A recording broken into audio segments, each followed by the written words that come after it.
எல்லோருக்கும் வணக்கம் நண்பர்களே.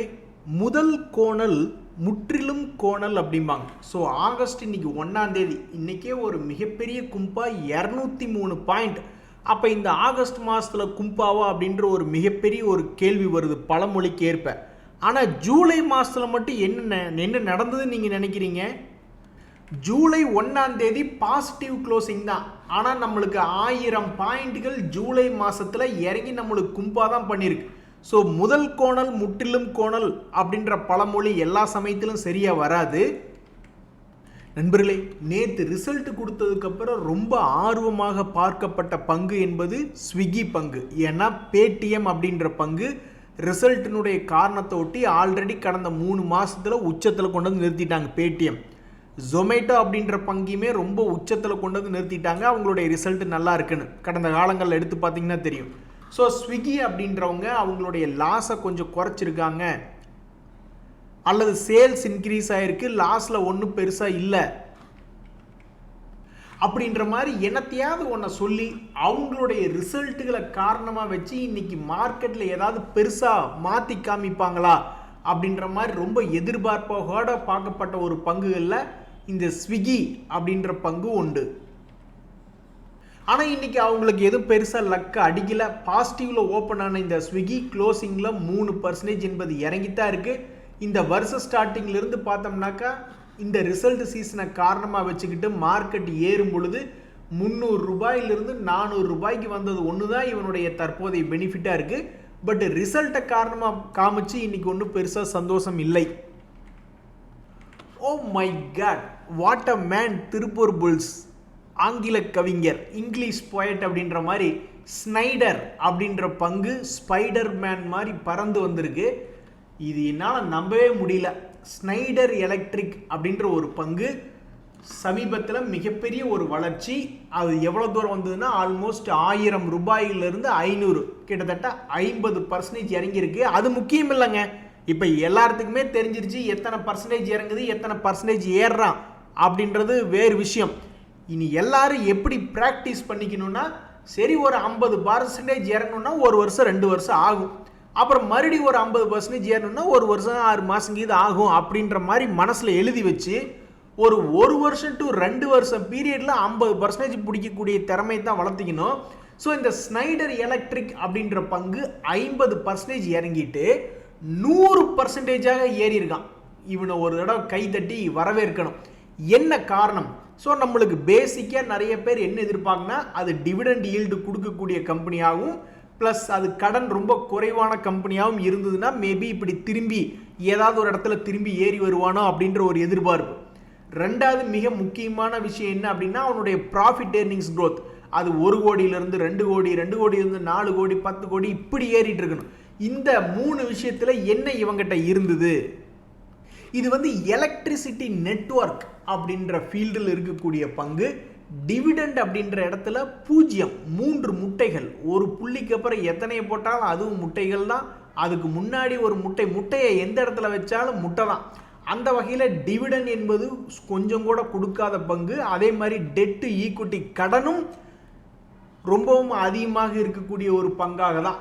522 கோடி அவங்களுடைய சொத்துக்கு ஈக்குவலாக கடன் இருக்குது. ஸோ முக்கியமான ஒரு 2 ஃபீல்டில் அவங்க வாங்கியிருக்கிறது என்பது முட்டமாக இருக்குது. அப்போ ப்ராஃபிட் ஏர்னிங்ஸ் க்ரோத்தில் என்ன பண்ணியிருக்கு?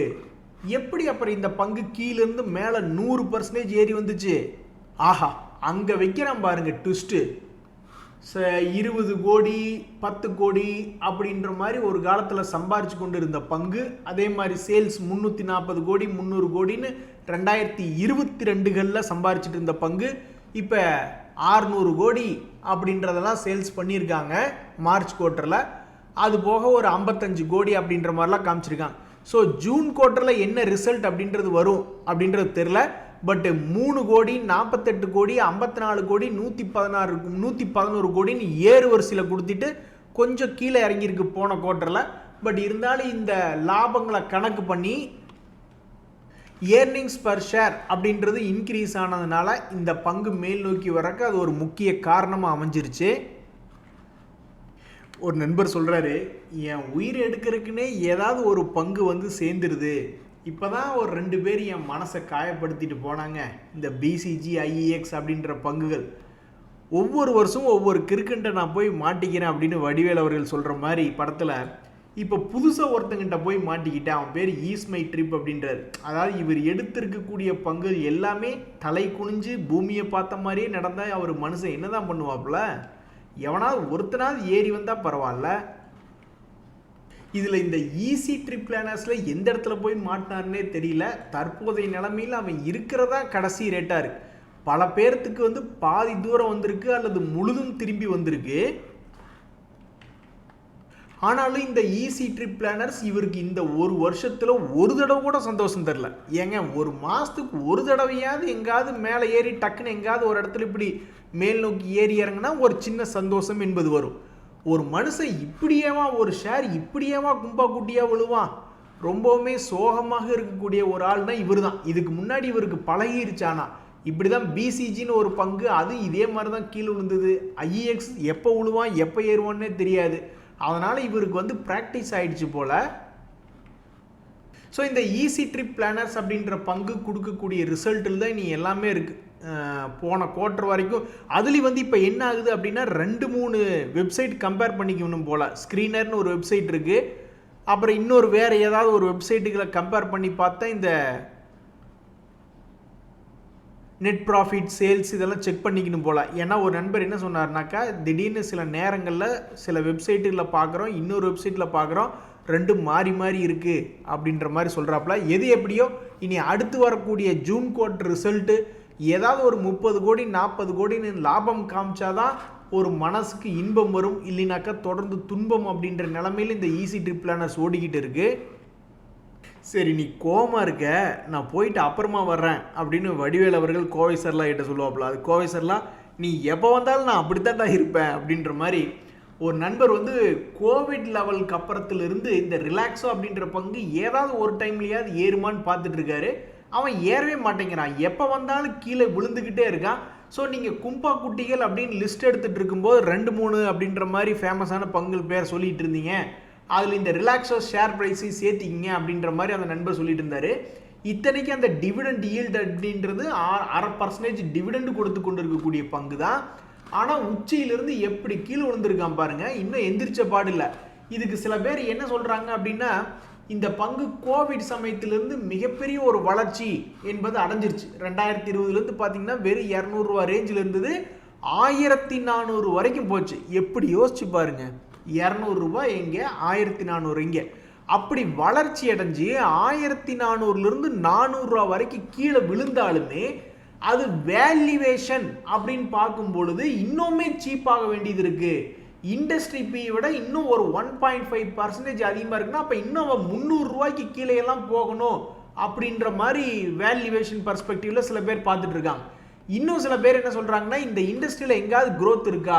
இதுக்கு முன்னாடி ஒரு 667 கோடின்னு 2022 சேல்ஸ் பண்ணாங்க, இப்போவும் அதே மாதிரி தான் ஓடிக்கிட்டு இருக்கு. நடக்கிற ஆட்களே கம்மியாக போச்சு. என்னை கேட்டால் என்ன தெரியுங்களா தோணுது, ஏதாவது புதுசாக கண்டுபிடிக்கணுங்க. அதாவது இந்த செருப்பு கம்பெனிக்கெல்லாம் புது பிஸ்னஸ் என்ன தெரியுங்களா, இப்போ யாரும் நடக்கிறது இல்லை, ஹெல்த் கண்டிஷன் இல்லைன்னா செருப்பை போட்டுக்கிட்டோம்னு வச்சிங்களேன், சும்மா காலை ஒரு டேபிள் கடியில் வச்சுக்கிட்டு கம்ப்யூட்டரில் வேலை பார்த்துக்கிட்டு இருந்தாலும் அது வந்து நடக்கிறதுக்கு உண்டான எக்ஸசைஸுக்கு உண்டான பலனுக்கு தர்ற மாதிரி இந்த புது வகையான செருப்புகள் ஏதாவது ஒரு வேலை பண்ணுச்சுன்னு வச்சிங்களேன், அதில் ஏதாவது புது மார்க்கெட் அப்படின்ற மாதிரி ஏதாவது கண்டுபிடிக்கலாம்.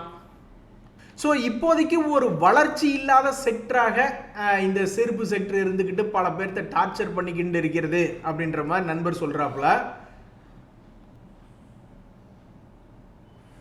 நண்பர்களே, இன்னைக்கு இந்த மார்க்கெட்டில் சுஸ்லான் அப்படின்ற பங்கு ஃபோக்கஸில் இருக்கக்கூடிய பங்குகளில் ஒன்றா இருக்குது.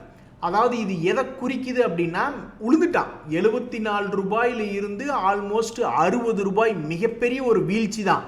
பட் 200 டேஸ் மூவிங் ஆவரேஜ் அப்படின்ற வந்து இடத்துல வந்து விழுந்துட்டு 60 ரூபாயில் விழுந்துட்டு என்ன பண்ணுறதுன்னு தெரியாமல் ஒரு 4 நாள் யோசிச்சுட்டு இருந்த பங்கு இன்னைக்கு நம்மளுடைய மார்க்கெட்டில் ஓரளவு கன்சிடரபிளாக மேலே ஏறி ஆல்மோஸ்ட் லோவிலிருந்து 10% பக்கம் மேல் நோக்கி ஏறி வந்திருக்கு.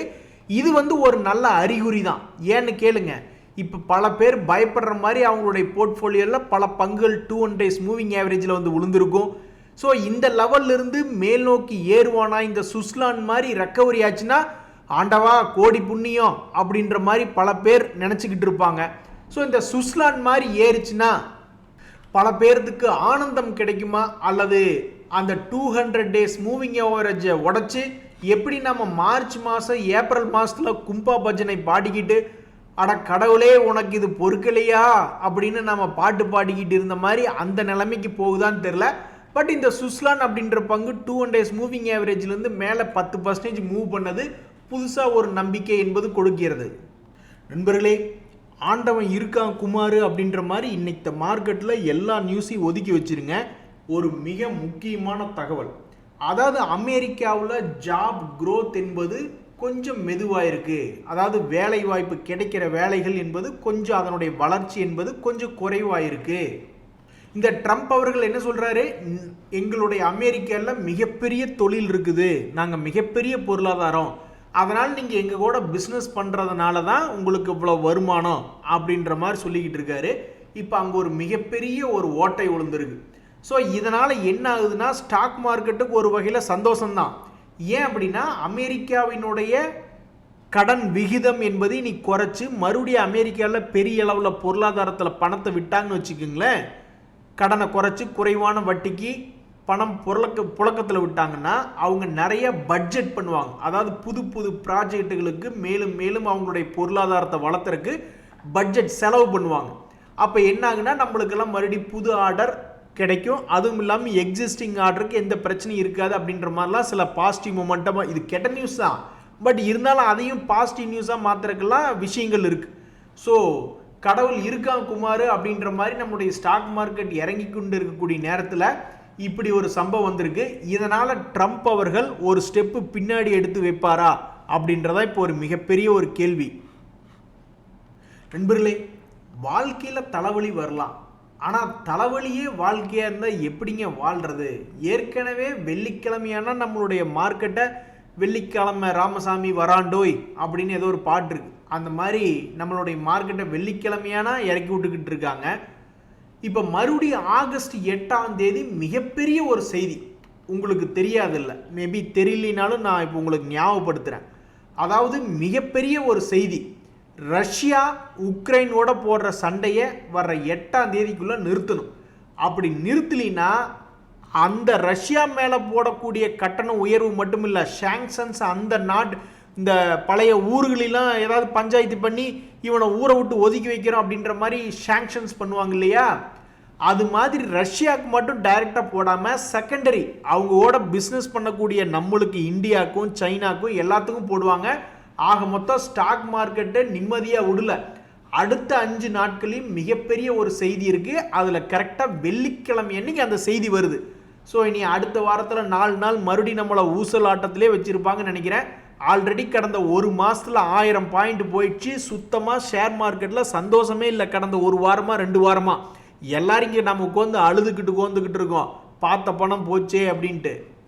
இங்கே பார்த்தீங்களா, ஒரு நண்பர் சொல்கிறாரு, ஜஸ்ட்டு மிஸ்ஸுங்க, இப்போதைக்கு ப்ளஸ் 1% பாசிட்டிவ்ல இருக்குது. அடுத்த வாரத்தில் மட்டும் ஏதாவது கும்பா குட்டி வேலை பண்ணிக்கிட்டாங்கன்னா அவ்வளோதாங்க, என் போர்ட்ஃபோலியோ மைனஸ்கே போயிருமாட்டிருக்கே அப்படின்னு வேண்டிக்கிட்டு இருக்கார், பார்த்துக்கிட்டு இருக்கார். இவங்க ட்ரம்ப் பண்ணுற வேலைக்கு அப்புறம் அது என்னங்க அந்த 1% எப்படிங்க பத்தும்? சில பேர்த்துக்கெல்லாம் 15% இறங்கி கீழே வந்திருக்கு. நீங்கள் ஒரே 1% வந்து பாசிட்டிவில் வச்சுக்கிட்டு இது கீழே விழுந்துடக்கூடாது ஆண்டவான்னு வேண்டிக்கிட்டு இருக்கீங்க. அது எப்படி நடக்கும்? அதாவது பால் பொங்கும், பச்சை தண்ணி எப்படி பொங்கும் அப்படின்னு கேட்குற மாதிரி இருக்குது. எது எப்படியோ ஆண்டவன் உங்களை வந்து காப்பாற்றி இந்த ஒரே 1%க்கு கீழே போகாமல் இருந்துச்சுன்னா மகிழ்ச்சியாக தான் இருக்கும். இங்கே பார்த்தீங்களா, நம்ம நண்பனுடைய சோகம் தான் ரொம்ப சோகமான கதை. இவருடைய போர்ட்ஃபோலியோ 10% லாபம், அதாவது 70,000 ரூபா லாபம். கேட்குறக்கே எவ்வளவு சந்தோஷம் பார்த்தீங்களா? 70,000 ரூபா லாபத்தில் இருக்குது. கடைசியில் பார்த்தா இப்போ போய் பார்த்தா வெறும் 10,000 தான் லாபத்தில் இருக்குது. இதை சொல்கிறக்கே ரொம்ப சாதாரணமாக இருக்குது. 70,000 எங்கே?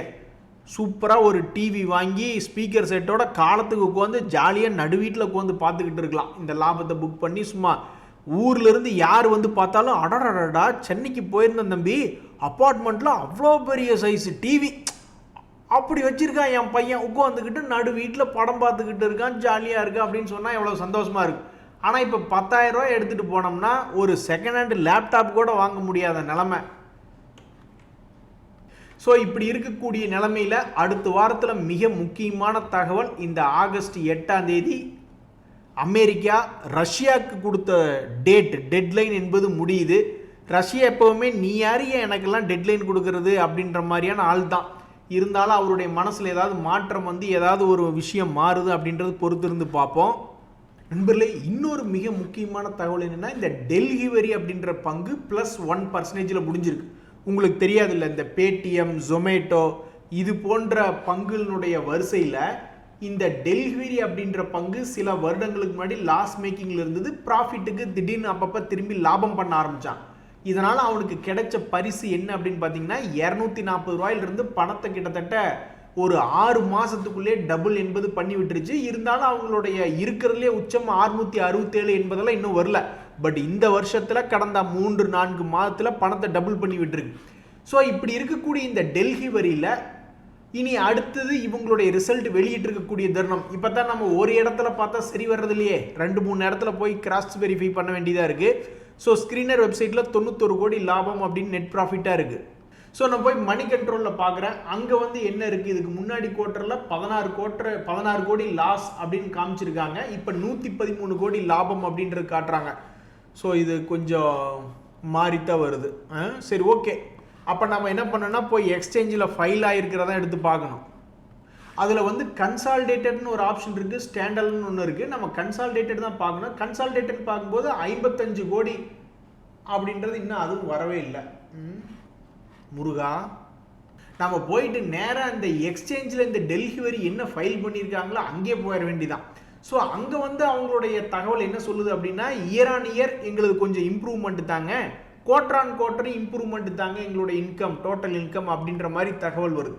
ஸோ அப்போ இதிலிருந்து என்ன தெரிய வருது அப்படின்னா, இந்த டெல்லி வரி அப்படின்ற பங்கு இப்போ வெளியிட்டிருக்கக்கூடிய செய்தி இந்த இடத்துல இருக்கும்போது நிறைய பேர்த்துக்கு அல்வா சாப்பிட்ட மாதிரி இருந்திருக்கும். ஆனால் கரெக்டாக அவங்க 2024 என்ன ரேட் இருந்திருக்கோ அப்போ வருது. ஸோ தொடர்ந்து இந்த தகவல் இவங்களை இன்னுமே புஷ் பண்ணி மேலே கொண்டு வருமா கீழே கொண்டு வருமா அப்படின்றது தெரியல. ஸோ இப்போதைக்கு மிக மிக ஒரு முக்கியமான ரிசல்ட், ரொம்ப சுவாரஸ்யமான ரிசல்ட்டாக இந்த டெல்லி வரி அப்படின்ற பங்கில் வந்திருக்கு. சரி நண்பர்களே, வேற எதுவும் முக்கிய தகவல்கள் இல்லை. புதுசாக நம்ம போய் ஒவ்வொருத்தண்டையாக மாட்டிக்கிறோம். ஒரு பங்கில் லாபத்தை புக் பண்ணிவிட்டு அடுத்த பங்கில் போய் அதில் போய் மாட்டிக்கிறோம் அப்படின்றதான் ஒரு தொடர் கதையாக நடக்குது அப்படின்ற மாதிரி தான் இப்போதைக்கு ஓடிக்கிட்டு இருக்கு. நன்றி, வணக்கம்.